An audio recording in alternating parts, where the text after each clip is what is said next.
Melinda Adams, a cultural fire practitioner and scholar from the Ende San Carlos Apache tribe and the Tohono O'odham Nation, brings together ecology, ceremony, and Indigenous science in her work. As an assistant professor at the University of Kansas, she studies and practices the revitalization of cultural fire, working alongside tribal nations in California, the Great Plains, and beyond. When we recorded this conversation, wildfires burned across the region, a reminder of both the urgency and the wisdom of Melinda's work. In this episode, she helps us understand solastalgia, the grief we feel for lands in distress, and reminds us that fire is not only renewal but relationship. She teaches that we must burn things we want back, doing so slowly, intentionally, and together.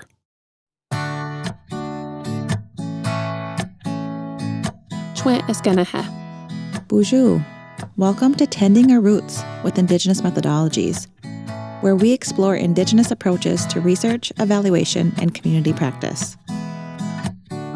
Our conversations center how Indigenous knowledges and ways of being address the structural limits of Western frameworks.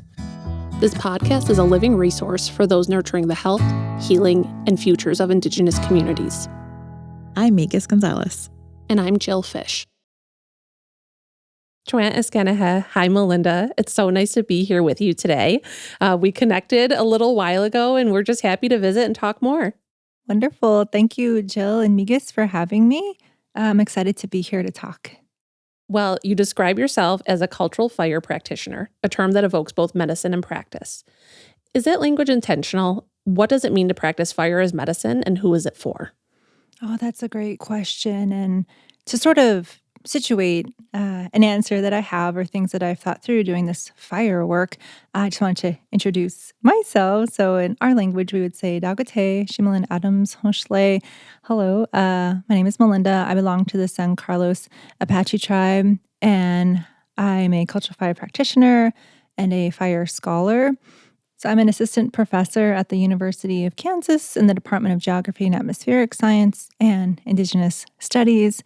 And I've returned to Kansas having graduated from Haskell Indian Nations University, one of 37 tribal colleges that are specifically for Indigenous and Native American college students. So the way that I think through fire entails many things. As Indigenous people, we nuance a lot of our lived realities or what's written about us. And so I came into this firework having experience at Haskell. So it's a tribal college university, and studying environmental science or ecology from an Indigenous perspective, which I didn't know until later along my graduate career is quite unique to have that Indigenous worldview, perspectives, pedagogies woven within ecological sciences through a Western lens. So I always credit the education I received at Haskell. And then doing this work, studying the ecological effects of fire as an ecology student at a predominantly white institution in the College of Agriculture. So learning how fire is beneficial for ecological communities, but also remembering that our peoples have always had a close and intimate relationship with fire as a stewardship tool, as a source of renewal. We'll get into it later, but as Indigenous peoples, many tribes throughout the United States and the world have a different worldview of fire. We think of it as most closely connected to a more than human relative. So knowing that throughout my youth and growing up, it's a different way of viewing fire than Western scientists or people that aren't Indigenous. So I like to think I carried that with me through educational paths that I've been on. Then arriving for my doctoral degree at the University of California, Davis, kind of in ground zero of where catastrophic wildfire is happening, at least in the United States, and having a different view of fire already from an ecological perspective, from an Indigenous perspective, connecting with the Indigenous cultural fire practitioners in the West who are now leading the world in this fire return or fire revitalization work because it was outlawed for a really long time. It coincided with removal of our peoples from lots of different landscapes, not just in California, but here in the Midwest, in the Great Lakes region, in the Midwest, where I'm situated now, in Australia, in First Nations Canada. there's very common threads of colonization that has displaced fire and has displaced our peoples. So when I think about cultural fire practitioner, it's different than firefighter or a person that tries to put out fire. Actually, as Native peoples, we're trying to put more fire to the ground so that we mitigate a lot of the catastrophic events that we're witnessing. It's June 2025 right now. It's timely to think about how the smoke is impacting the communities here in Minnesota and Wisconsin and Illinois because of the catastrophic wildfire that's happening in Canada. So we're starting to see more infiltration of how fires elsewhere are impacting the places that we call home. As Indigenous peoples, we've always thought holistically about our earth environments, our more than human relatives. So when people say we're cultural fire practitioners, we invoke those practices that we've been demonstrating as Indigenous peoples since time immemorial. And if we're talking about language, the practitioners that I work with, they're also very mindful to not use revitalize so much, even though it's so intuitive for like language revitalization. An auntie elder told me, she said, Melinda, stop saying revitalize. Like that implies that these ways are dead, and they're not. We're finding our way back to them. So say reclaim. And that's sort of where the term cultural fire practitioner, we're practicing our culture. We're practicing our fire stewardship responsibilities that, as I said earlier, many tribes hold and carry and are now recreating. So that's how I envision cultural fire practitioner. Absolutely. It's something to practice and to do, not something that is being brought back. Mm-hmm. Absolutely. Yeah. Yeah, I love that. And the relationship building with it. Even the way you talked about, like, we're not firefighters. We're not trying to stop something. You're trying to rebuild, reclaim that relationship with that practice and the connection with the land, too. And some of the stuff that I read was so interesting, and even how cultural fires can protect the land from these things, protect the land, and not just protect the land, but, bring some sort of medicine to the land as well, right? Mm-hmm. Oh, I appreciate that, especially thinking of fire. People kind of categorize it as either a climate mitigation tool or an ecological restoration tool. It almost aligns with the mindset that we expect to see the benefits of something rather than all of its offerings, whether they affect our lives directly or not, or they're negative or positive.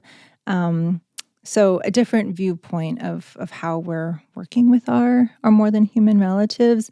And in one of the things that I've written, we write about how instead of cultural fire, which situates culture as opposed to prescribed or wildfire, so it's unique to our peoples.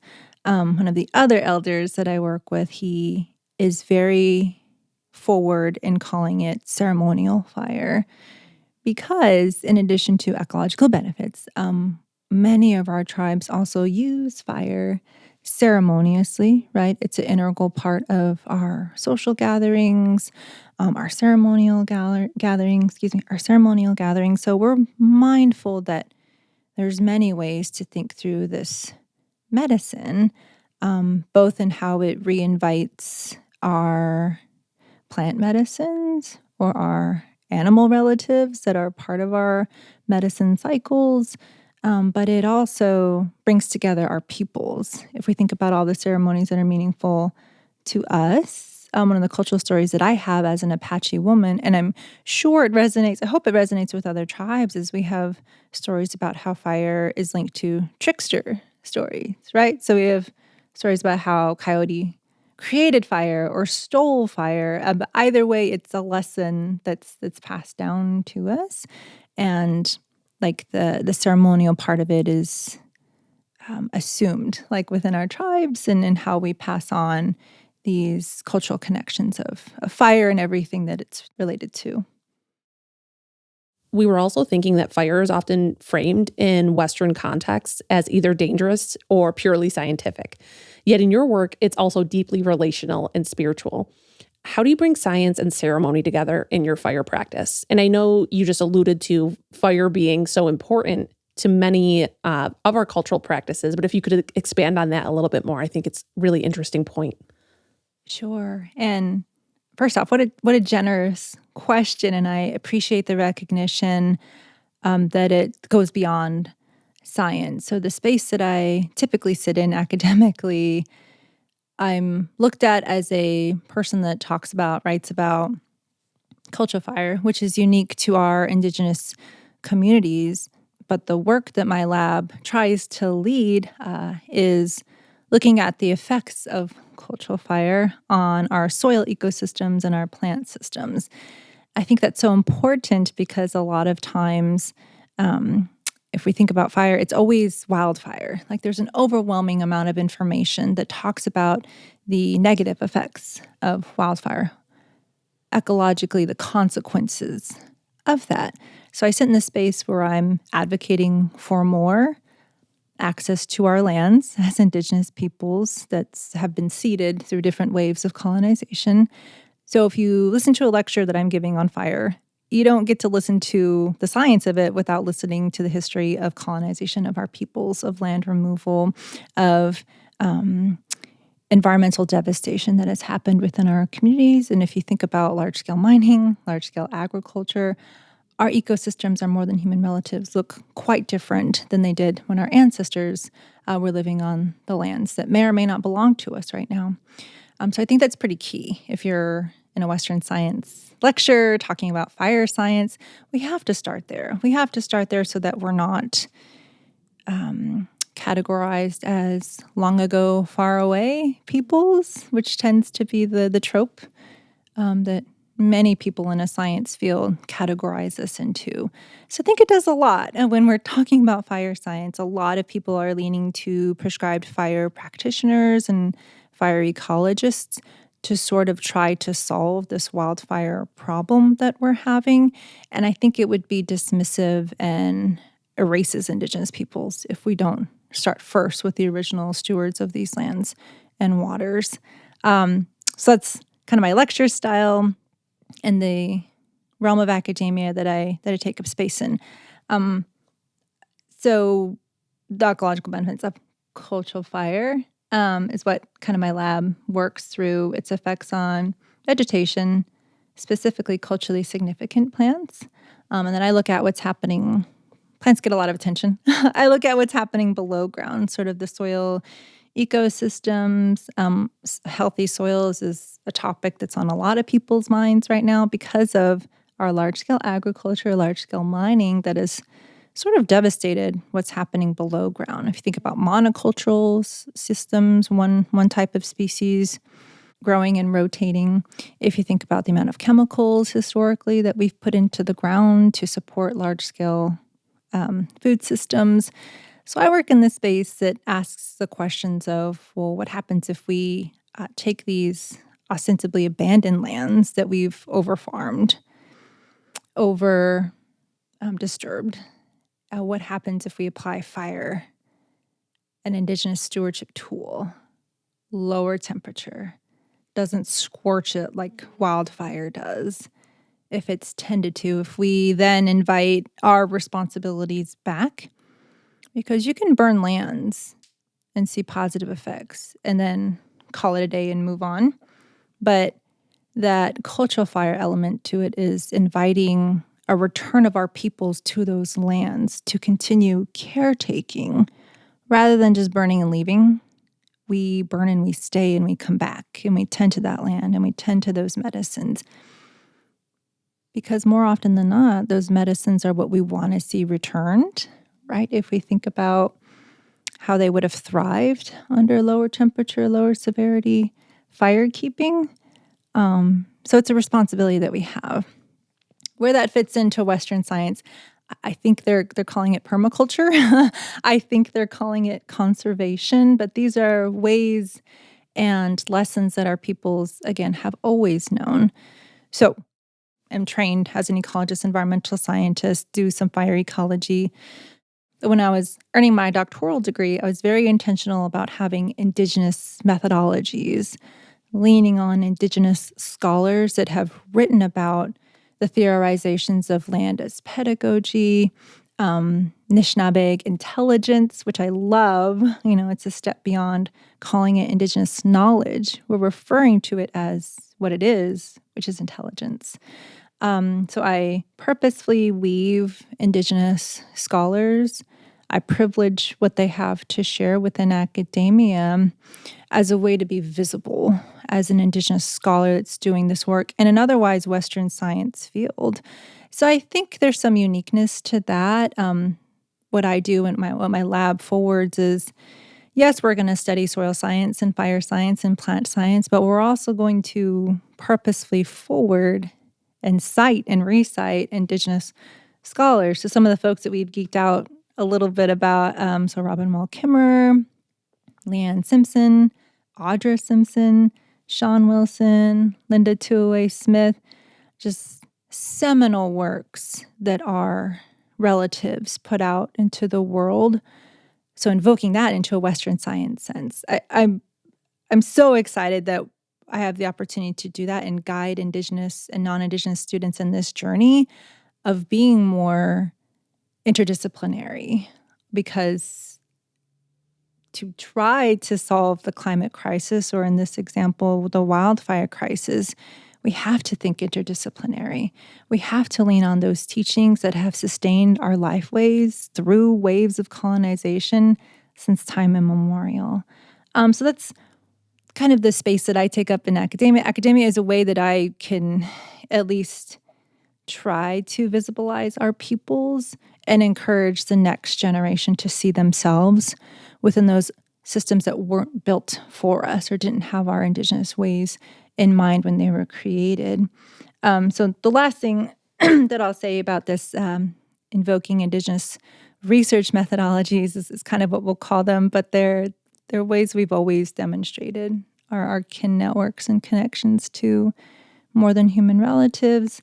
A few students have come to me at my university and kind of beyond, and they've gotten so excited about how, and they've said this a couple times, that the work we do with fire, and I say this a lot, it's a lens of which to look at lots of different layers of land access issues, environmental issues, climate issues, land access. We'll get into gender later. So I just think it's such a wonderful tool that I sort of trickster people about. Like, yeah, you're going to learn about fire, but you're also going to learn about the inclusiveness of women, right? The not acknowledging Indigenous women in our environmental leadership roles. You're also going to learn about histories of colonization and land removal, some of the things we talked about earlier. So I've had students, at least the cultural fire work, they tell me it's a way of activating some of our Indigenous research methodologies that for them, they've thought through it as theoretical, like relationality as theory, storytelling as theory.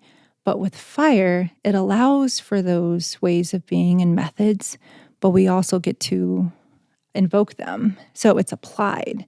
So there's a theory component to Native American studies or Indigenous research methodologies, but there's also the applied knowledge and the applied storytelling, more than human relatives, relationality, reciprocity.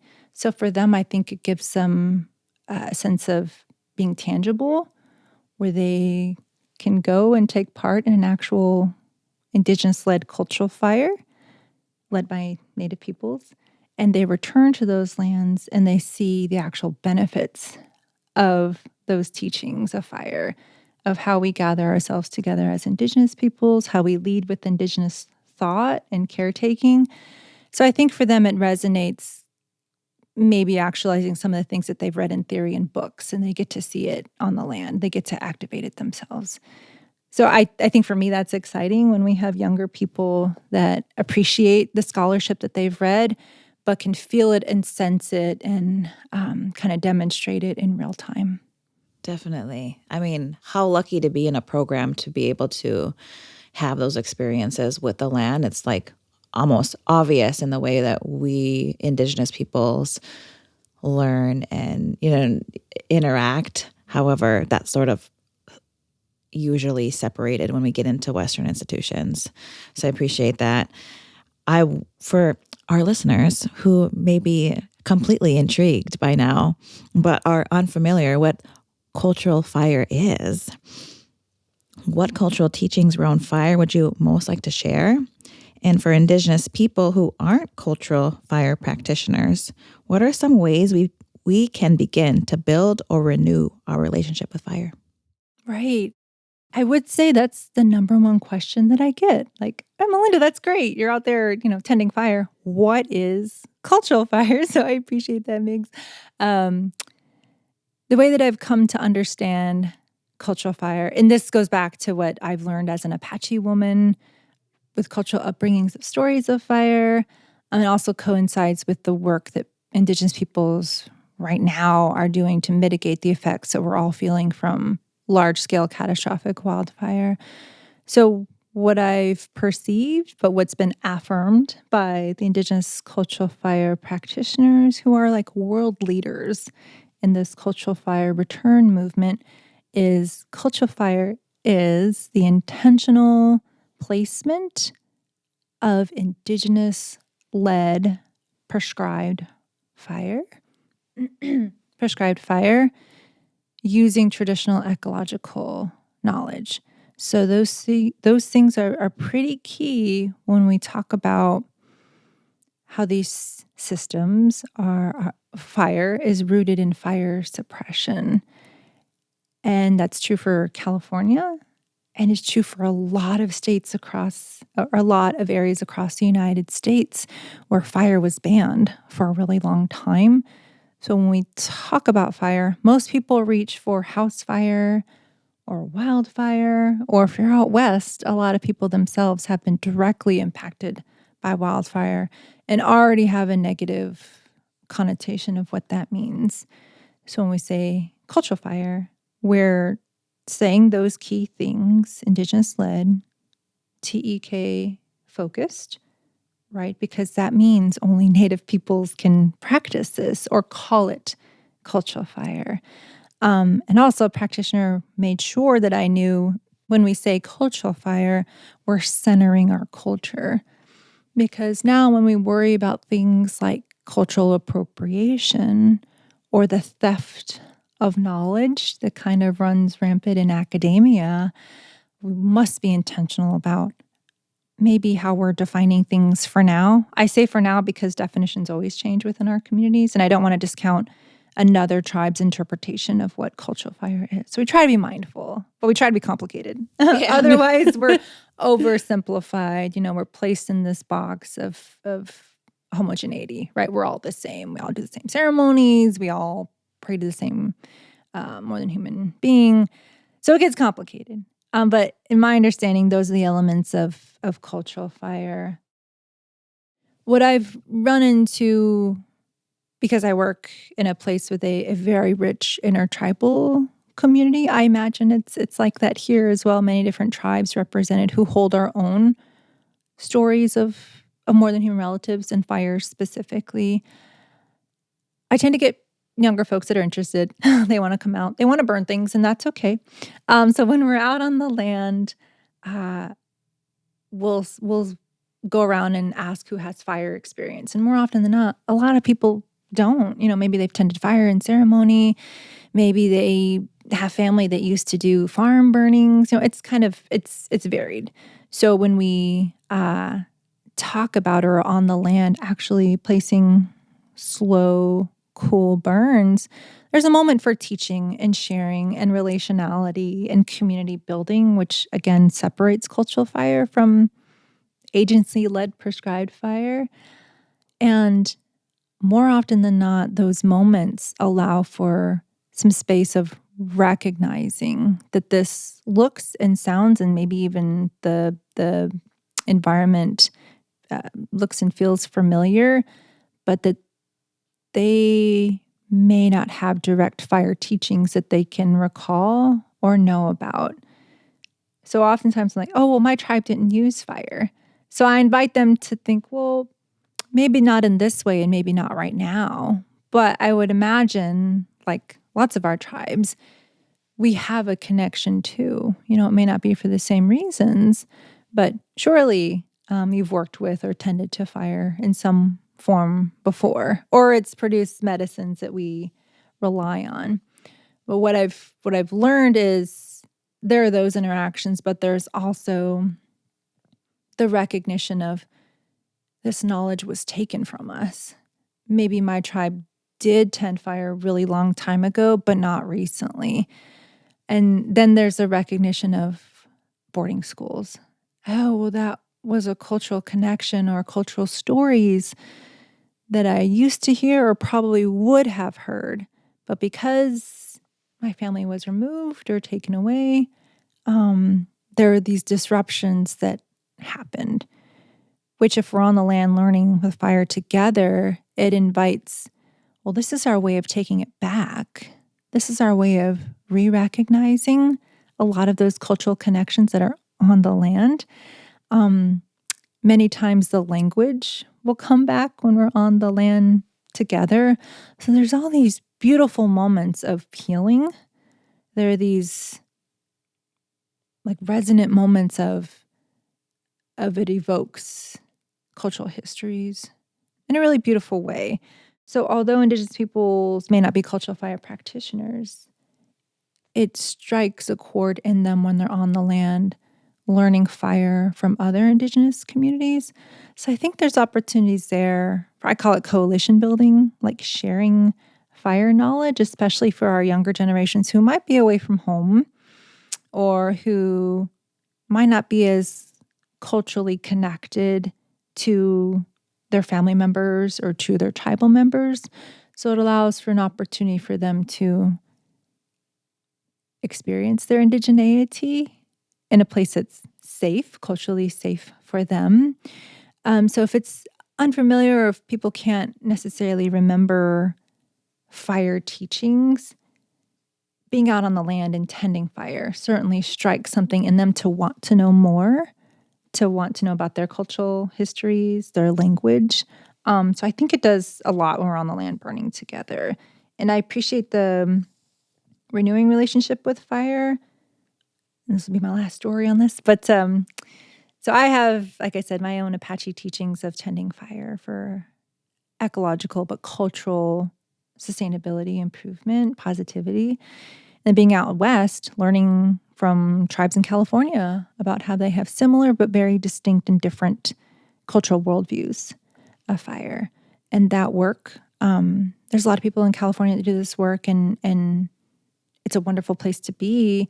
But I've since moved back to where my family is and learning from other tribes, their fire stewardship lessons that they want back. So now I'm working with tribes that recognize, hey, my tribe used to do this a lot and we want access to land back and we want to take care of these lands that have been degraded or separated from us through colonization. And so now I'm connecting with people that where I'm at in the Midwest and Great Plains.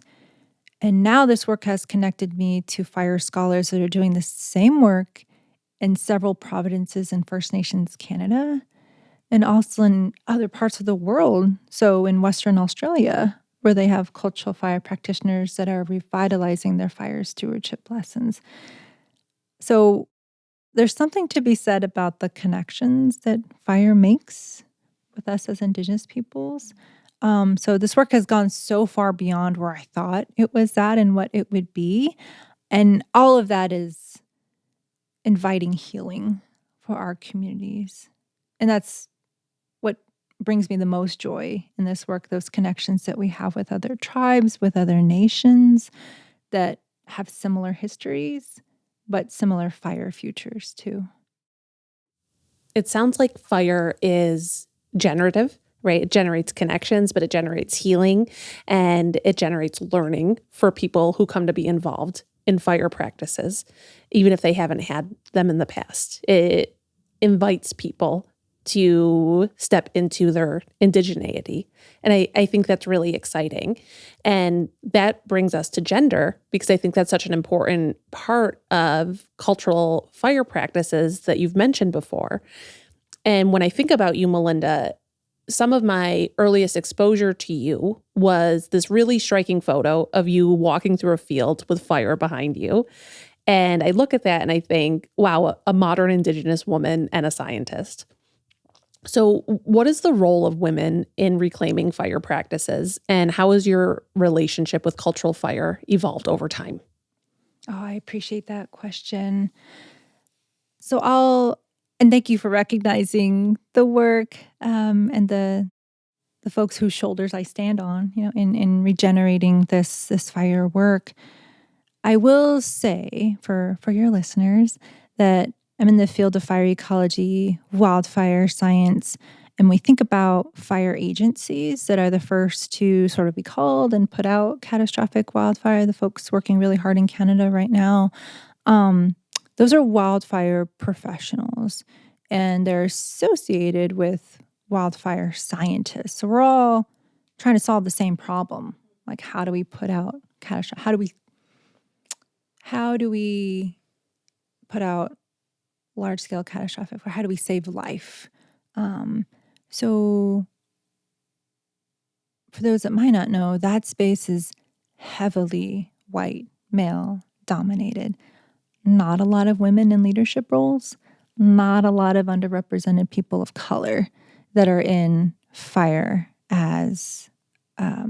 that are in wildfire as an agency. Or for me as an academic, fire ecology and wildfire science is white male dominated. So that's the big picture here that I operate under as an Indigenous woman.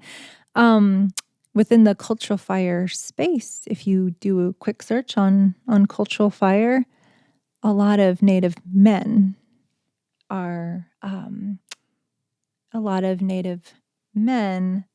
called on. You'll see a lot of Native male representation in the voices and stories that are shared about cultural fire revitalization. So it's almost like a two-prong, both fire overall, then cultural fire world. So when I was in California, advocating for more fire return with folks in that part of the world, it was clear to me on a cultural burn, and I've attended many in my lifetime, that I knew who was in charge of making some of the decisions of fire placement for whatever reasons they wanted, and for the medicines that would hopefully come back that they wanted to see return. So I knew who the decision makers were, and they weren't necessarily the ones that were placing fire. They were the ones kind of behind the scenes. So we've known this as common knowledge, and more often than not, that's usually the experience in different with different tribes. But when I was talking to one of the practitioners that I work with, who's a Native woman, she's a grandma, auntie figure to me. She brought it to my attention. She's like, Melinda, this work that I've been doing my entire life, she's like, it's important. But what I'm seeing is a lot of Native men that are telling the stories about cultural fire return. I need you to write something for me. Like, I need you to write something about the work that we're doing together, because it needs to be out there. Because in a lot of our experiences, it's our women, our Native women, that are making the decisions about where fire placement is going to be, for which materials we want to see return, and for whom's going to do the lighting and the burning. But so often, it's the Native men that kind of gather the attention. So she wanted me to be really thoughtful about putting something together for her. And that's a big ask, right? As a younger person, and you have this grandma that's her life's work, and she wants you to write something that recognizes her role. So I wrote this piece about matriarchal ecological knowledges, and we need more space in Indigenous ecologies, like how we integrate those relationality, reciprocity, responsibility, the R's, into the work that we're doing with our lands. So I thought of this idea of matriarchal ecological knowledge, and she loved it because it's, signaling the grandmas and the aunties and shimas that are doing the decision-making work. So that's kind of the space where that's at and why it's out there. And why it's important to show Native women doing this cultural firework. And I will say, I think we even touched base on this, Jill, that for a lot of us, it's counterintuitive because whether this was our worldview or how it's maybe anthropology recording our worldview, there's been this gender separation of men are fire, women are water. And I've gotten that a lot in traveling around and advocating for fire return in different tribal communities. But what's also come with that is, oh, well, that's, that was the men's role. And I'm a woman, I'm a water caretaker. And that's okay too. But what I found is in a lot of different tribes, it was actually opposite. It was the women that carried the fire stories and the fire stewardship tools and lessons. Or for a tribe that I'm specifically thinking of, the women would burn downhill and the men would burn uphill.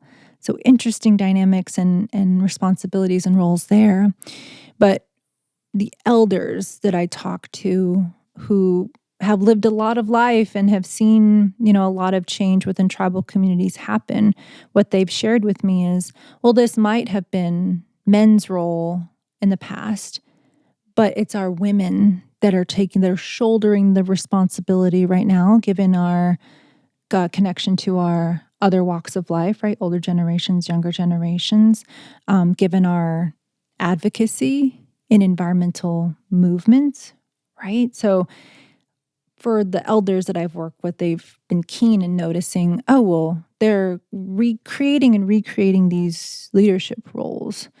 So I thought this matriarchological knowledge fit in very closely to those lessons, both from the woman that wanted me to write something, but also for this Native elder man that was telling me about the recreation that women are leading with this cultural fire return. So last, that's why I write about this matriarchal ecological knowledge with fire specifically, and what it tries to do, including the above that I just mentioned. It tries to recognize, like many Indigenous research methodologists, Indigenous scholars, it recognizes that with colonization came this idea of patriarchy. So in a lot of studies that are typically done with different disciplines, they go to the men first to try to capture this idea of Indian, this idea of Indianness, right? Missing almost entirely a whole other perspective and worldview and responsibility and leadership. So when I read a lot of old materials about fire, but about gender specifically, there's women that are missing, that are misrepresented in these findings. So I tried to reinvoke that cultural fire and women leading in cultural fire disrupts colonization, fire colonization. It disrupts this idea of genderism, like men being the leaders. And that goes back to the women who make the decisions before fire. So I call it, it's reinvoking Native women's leadership roles as a societal role. And as we know in this room, a lot of our tribes, not all, but a lot of them were matriarchal societies. It was the women that led, or you follow your mother's bloodline. So I hope what I write about, at least for academics, but what I live and try to reproduce as a Native woman, is re-recognizing this leadership role that our women held and have always held in our societies. For me, what you're speaking to is some problems in when we intellectualize things versus getting that hands-on way of learning, that hands-on way of being, or even in modern times when we're sharing media, and it may be the more comfortable thing for us women to do is to do the work and kind of stay quiet about it, or not to be the ones who are standing in front and speaking. I know for me, that's where I'm uncomfortable. So for me, that's what you're speaking to is that this is the way our communities always function for most cultural things, right? The women involved in the decision making, but we lose that when we're not getting hands on and actually doing the work of it, right? There was one really beautiful thing described in one of the articles I read that is also speaking to what you're talking about, and it was the passing of the coal. Do you want to talk about that at all? Oh, I appreciate that. The coal passing experience, I will preface with sharing that took place in California, and it has the way that we think about fire and fire suppression has a shared history of lots of different places across the United States and the world. For example, here in the Great Lakes and the Great Plains, all across our fire agencies are rooted in fire suppression. So all fires out. We're getting on board to the idea of prescribed fire will mitigate a lot of the wildfire activity, intensity, frequency that we're seeing. But California, for example, became a state in 1850. And one of the very first things that they did was remove Indigenous peoples from their homelands, right? Shared history. But also, the very first thing is that they banned Indigenous burning. Indian burning is what they called it. So that's significant because it wasn't until recently, right? 1850 until recently, 2022, where they had new legislation pass that quote unquote allowed, or I like to think of it as they recognized Indigenous peoples' burning activities as helping to solve a wildfire crisis in a wildfire laden area of the world. So with that story of the coal passing, I think it was significant because of that. It was invoking fire return that was legislatively supported, 2022. But the way that we designed the burn was to privilege the family of the Indigenous cultural fire practitioner that I worked with, Diana Almadeers. She's a Maidu, Wintun, and Yurok relative, Indigenous woman who's been practicing fire cultural burning for decades, right? Life's work, getting recognized now. These aren't new things. They were done in very old ways. So we designed this burn because it was the new legislation had passed in 2022, and we had an audience of 150 CAL FIRE representatives. So CAL FIRE is the state and federal fire agency who's in charge of putting fires out when they happen. So they're starting to turn priorities to start to put more fire on the ground. But there's a lot of different reasons why that's not happening at the scale and speed that we need it to all across.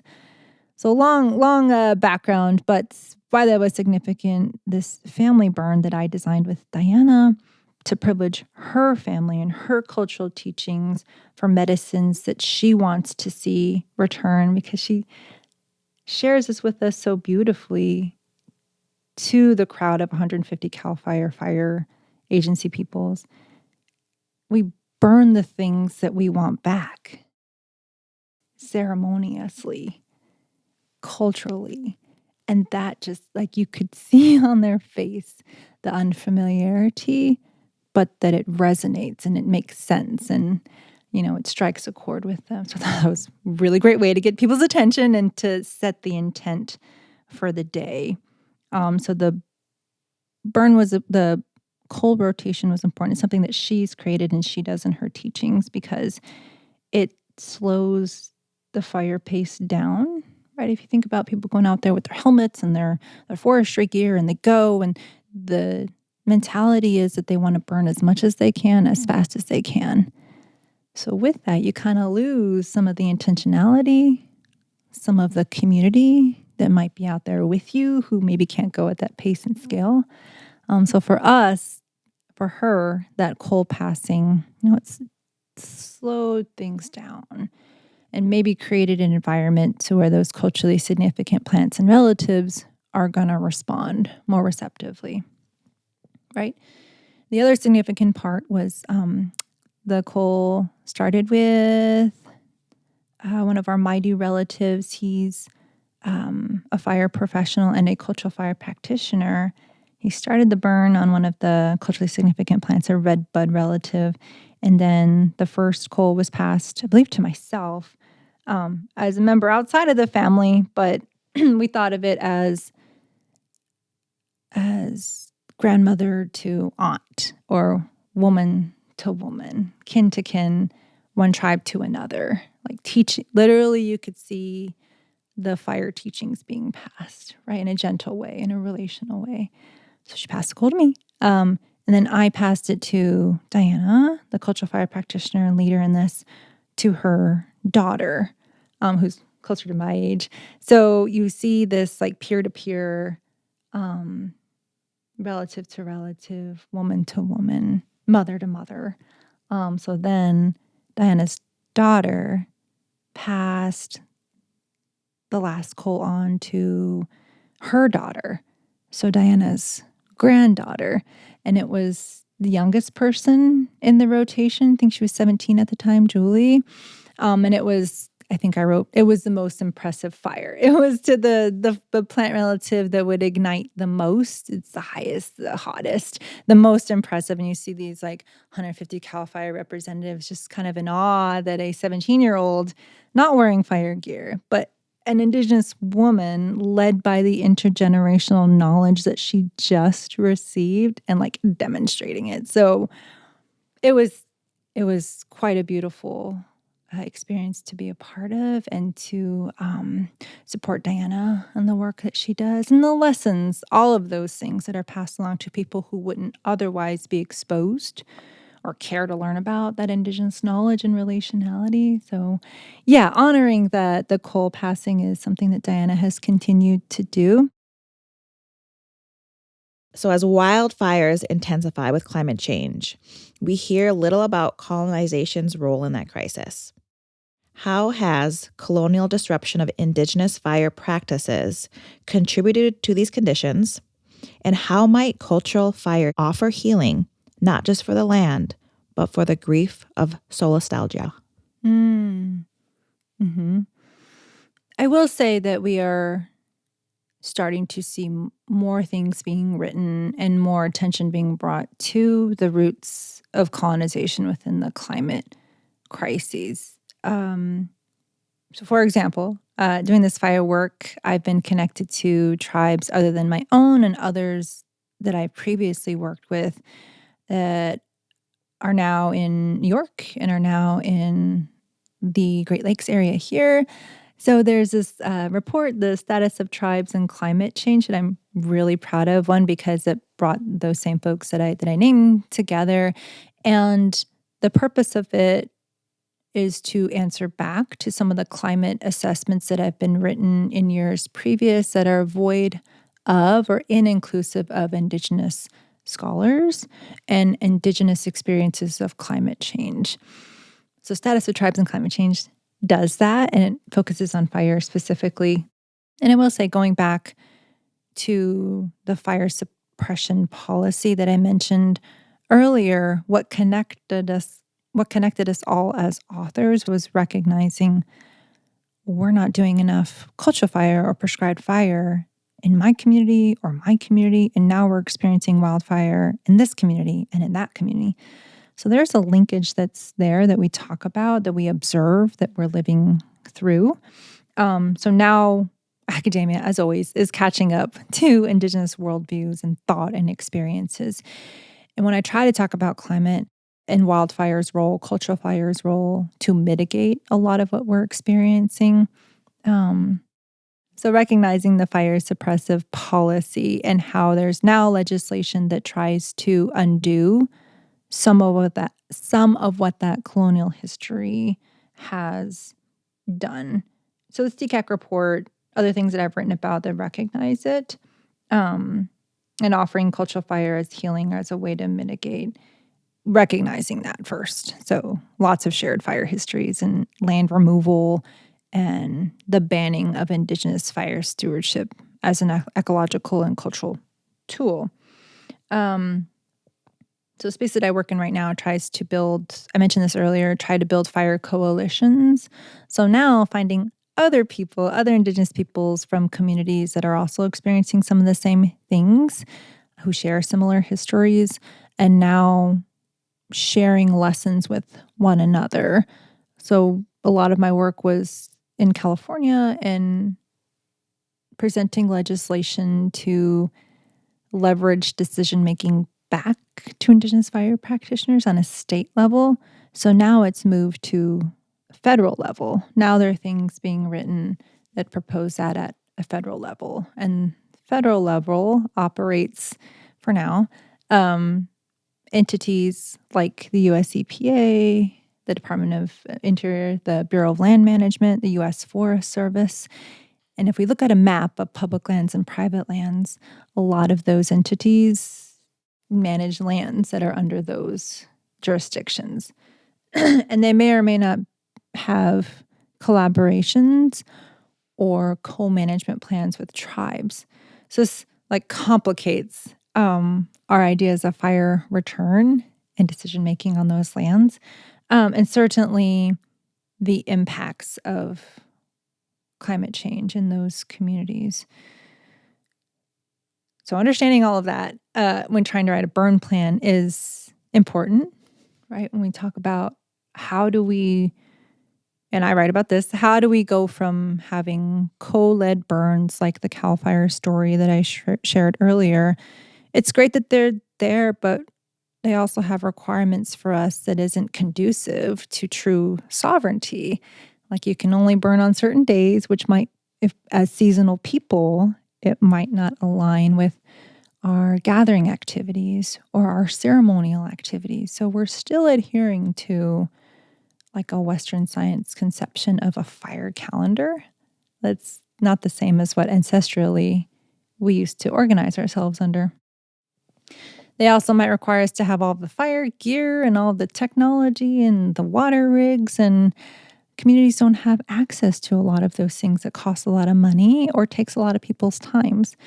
So what I try to tell my students is, because for 200 years this practice has been outlawed, we're co-managing or co-stewarding and relying on some of the entities to support cultural fire activities and return.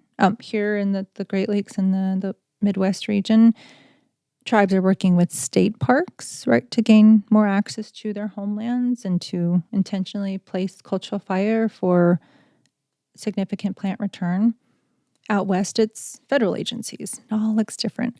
But I tell students we're co-writing these burn plans with agencies, and we'll continue to do so because we must return. We have a responsibility to come back and to burn. We can't one and done and it be over. We have to continue to come back.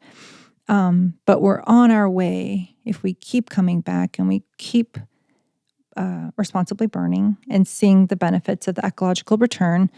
Then one day we will get to, we call them sovereign burns, right? Where they're entirely done by our people under our law or protocols or practices. Colonization's messy, and it puts the burden on our tribes to invoke sovereignty and not nation-state sovereignty, how it's defined. How we truly feel sovereignty is, it's bias for us. So I tell them, we're going to get to sovereign burns. I dream of a day where it's just us chilling with some aunties and uncles, just kind of burning on our own for our own reasons at our own time, the own size of the burn that's, determined by us. But until we leverage all of the decision-making back to our tribes, this is where we're at right now. So that's how I think of fire suppressive policy that happened in the past that we're still living through right now. And as a fire scientist, as an Indigenous woman fire scholar, you have to be mindful and know these things, to know where your partnerships are, to know how to safely guide your people through fire return and what it means to the community and the responsibilities to make decisions and to return. as Indigenous people, there's always a lot behind our decision making. So with the last thing that I'll say with the effects of wildfire and climate change is confluences. I come from a place of recognizing the devastation and the damage that colonization has presented, like through climate crises, through wildfire crises. We have to recognize that. But I also want to be the person that creates space that thinks about how innovative these tools and technologies, fire stewardship, are and have been. So it's tuck and yang, or it's Eve Tucks, right? Moving from damage-centered narratives to desired-based narratives. So I don't want to be the person that's continuously talking about how devastating it is for our communities not to have access to our cultural and material tools. I want to be the person that writes about that and has non-Indigenous peoples recognize it and why we need to go through all this legality and land access issues and fire burn permitting writing because of the healing that this tool presents to our ecosystems, to our shared environment, not just for Indigenous peoples, for our allies and for supporters and people that live in the places that we care about. And then ultimately, the cultural healing that it does for our peoples. I want to be in that narrative of hope. And a youth told me, she said, I'm tired, like Mike Manny used, I'm tired of living in hope and resilience. I have hope and I have resilience, but I want trust. Like, Melinda, you need to trust me. Or she'll say, the agencies that we're working with, they need to trust us, that this has worked for millennia. And, we're beyond hope. We need trust now. Oh, I love that.